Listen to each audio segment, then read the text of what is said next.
محرم الحرام کا پہلا عشرہ شروع ہوتے ہی اہل تشیعوں کی مجالس کے بعد عموماً سجا ہوا گھوڑا برآمد ہوتا ہے۔ اس گھوڑے کو ذوالجناح کہا جاتا ہے۔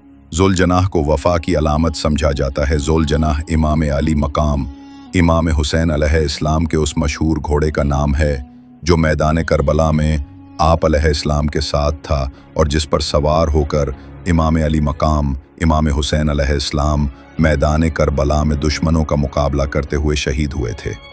ناظرین، ذوالجناح گھوڑا کہاں سے آیا؟ اس حوالے سے تاریخ کی کتابوں میں کئی مختلف روایات موجود ہیں۔ مشہور ہے کہ اسے حضور نبی کریم رؤوف الرحیم صلی اللہ علیہ وآلہ وسلم نے اپنے وصال سے کچھ عرصہ پہلے حارث نامی ایک عرب سے خریدا۔ اس وقت ذوالجناح بھی ایک بچہ تھا۔ اس کا اصل نام مرتجز تھا۔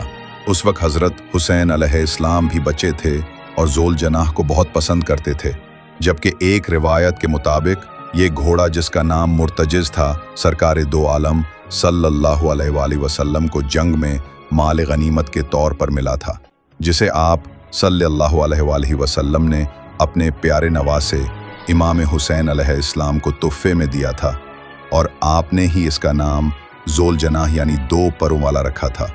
پیارے دوستو، ذوالجناح کوئی عام گھوڑا نہیں تھا۔ اسے حضور نبی کریم صلی اللہ علیہ وآلہ وسلم جیسی عظیم شخصیت سے لقب خاص ذوالجناح عطا ہوا تھا۔ مورخین کے نزدیک اس کا اصلی نام مرتجز تھا، لیکن اس کی غیر معمولی جسامت اور خد و خال کی وجہ سے رسول اکرم صلی اللہ علیہ وآلہ وسلم نے اس کو ذوالجناح کا لقب دیا۔ بعض مورخین کے نزدیک ذوالجناح اور مرتجز دو الگ الگ گھوڑے تھے، لیکن یہ بات بعض مورخین کے نزدیک بعید از قیاس ہے۔ پیارے دوستو، ذوالجناح جسمانی ساخت کے لحاظ سے دوسرے جانوروں سے مختلف تھا۔ اس کی پیشانی پر ایک خوشنما اور چمکدار ابھار تھا۔ حضرت سلمان علیہ السلام کے پاس ایسے گھوڑے پائے جاتے تھے جن کے ماتھے پر ایک چمکدار ابھار یا سینگ ہوا کرتا تھا، اور ان کے پر ہوتے تھے جو طاقت پرواز بھی رکھتے تھے۔ بعض روایات کے مطابق وہ گھوڑے جنات تھے جو حضرت سلمان علیہ السلام کے بعد ناپید ہو گئے۔ ایک روایت کے مطابق ذوالجناح کا شجرہ حضرت اسماعیل علیہ السلام کے گھوڑے سے جا کر ملتا ہے۔ دوسری روایت یہ ہے کہ حضرت ابراہیم علیہ السلام جس گھوڑے پر فلسطین سے مکہ آیا کرتے تھے، اس گھوڑے کی نسل سے یہ گھوڑا ذوالجناح تھا۔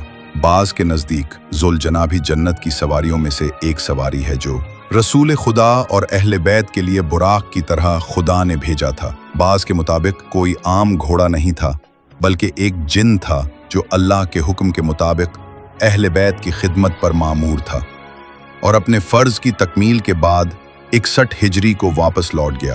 بعض کے نزدیک ذوالجناح ایک فرشتہ تھا جسے یوم عاشور کے واقعات کا گواہ بننا تھا، جیسا کہ حجر اسود بھی ایک فرشتہ ہے جو عہد الست کا گواہ ہے، اور اللہ نے پتھر کی صورت میں اس فرشتے کو دنیا میں بھیجا تاکہ اس بات کی گواہی دے سکے کہ کون لوگ عہد الست پر قائم رہے۔